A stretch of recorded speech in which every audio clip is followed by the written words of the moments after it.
New York, November 22, 2017, the U.S.backed Saudiled Coalition SLC must immediately end its blockade of international airports, seaports and crossings in Yemen. This blockade is a blatant violation of international law which could amount to collective punishment, the International Rescue Committee IRC said today. Each week, the inability to deliver humanitarian aid by IRC alone will cost the lives of 500 children to malnutrition, prevent access to health services for 8,000 people and prevent access to clean water for 15,000 people in the midst of the world's largest cholera outbreak on record.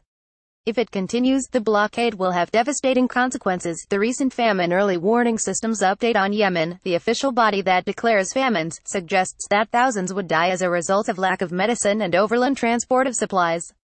With every day that passes, the international community is complicit in what could amount to collective punishment, pushing millions of innocent men, women, and children closer to a catastrophic famine in a country already ravaged by nearly 4 years of war.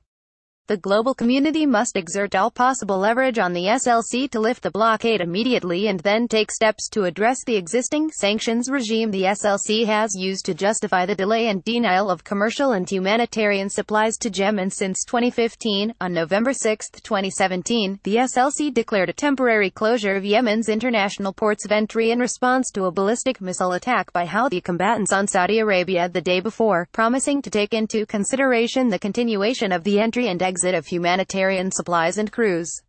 Instead, they maintained a total blockade of the country for 7 days and a complete blockade of ports under Houthi control remains in force. This partial lifting of the blockade provides little relief to Yemenis. Because ports like Hodeida, where 80% of humanitarian and commercial goods enter the country, remain closed, humanitarian and commercial imports remain a trickle at best. Right now, only about a fifth of the basic goods required for the 21 million people in need of humanitarian assistance can enter Yemen. All of IRC's pharmaceutical procurement is done internationally and was already subject to significant delays.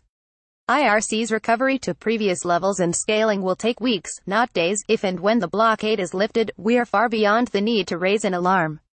What is happening now is a complete disgrace. Just 2 weeks of this blockade had a direct and dire impact in a country already battling the worst cholera outbreak in modern history and on the brink of famine, said Paulo Cernachi, Yemen country director at the International Rescue Committee.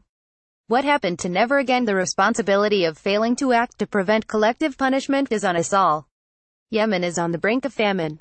The IRC is running out of supplies to treat malnutrition, in a country where 3.3 million children and pregnant or lactating women are acutely malnourished, including 462,000 children under 5 suffering from severe acute malnutrition. Currently, IRC has enough nutrition supplies for 3 months but stocks are fast depleting. With procurement cycles averaging approximately 2 months and backlogs on imports ballooning, it is likely we will run out of stocks before receiving new ones.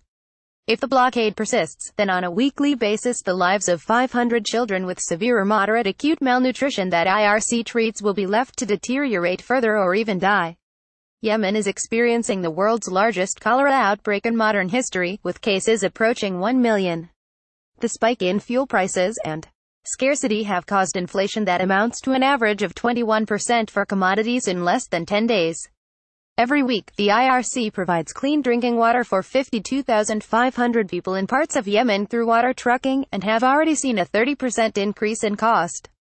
In the short term, with our current resources, the organization will be able to provide water to approximately 15,750 fewer people because of the blockade.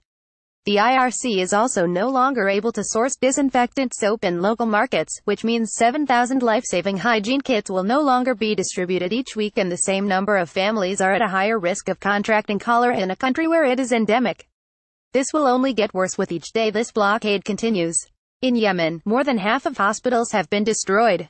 The 30% spike in fuel prices due to the blockade has limited IRC staff's ability to get to work and forced 16 mobile clinics to run on contingency stocks of fuel.